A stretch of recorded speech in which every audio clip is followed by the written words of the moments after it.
My grandma put me in charge of Thanksgiving, and my family lost their minds. Last year, my grandma decided she was too old to deal with everyone's nonsense and appointed me, the quiet, youngest, most conflict-averse grandchild, to host Thanksgiving. She made this announcement in a family group chat like it was a royal decree. Everyone reacted exactly how you'd expect from a group of people who couldn't agree on the color of the sky.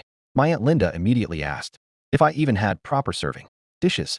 My Uncle Jim asked if I was planning to buy real food or that frozen millennial stuff. My cousin Tara wanted to know if my tiny dining room was big enough for her vibe. And my mom, bless her, simply sent a thumbs up emoji because she knew I was already spiraling. But Grandma just said, they'll behave. They wouldn't dare try anything under your roof. I don't know what fantasy world she lives in, but I wanted to visit it. Fast forward to Thanksgiving morning. I'd been cooking since 5 a.m., trying to turn my kitchen into something Instagrammable instead of the normal crime scene, but with gravy. Everything smelled incredible. Stuffing, sweet potato casserole, homemade rolls, the works. I was actually proud. For a moment, I thought, maybe this won't be a disaster. Then my family arrived. Aunt Linda walked in, took one sniff, and said, "Oh, you used herbs in the stuffing." Like I'd laced it with poison.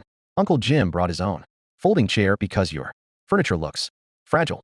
Tara FaceTimed her boyfriend immediately to show him my aesthetic, which she described as hipstery, but in a charity shop way. My older brother announced he was bulking, so he'd be modifying the menu. And my dad said he'd only stay as long as everyone behaved, which is dad code for I'll leave in 45 minutes. Grandma, meanwhile, arrived last, wearing a cardigan with embroidered turkeys and a look of pure, chaos-loving joy.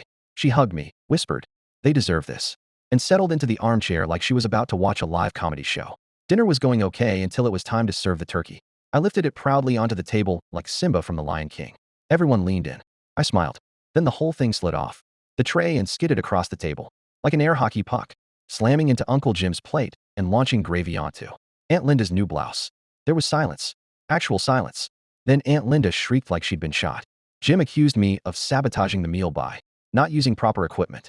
Tara started giggling uncontrollably, filming the carnage for her story.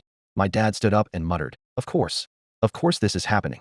My mom tried to help me salvage the turkey, but she slipped slightly and everyone gasped, like we were reenacting the sinking of the Titanic.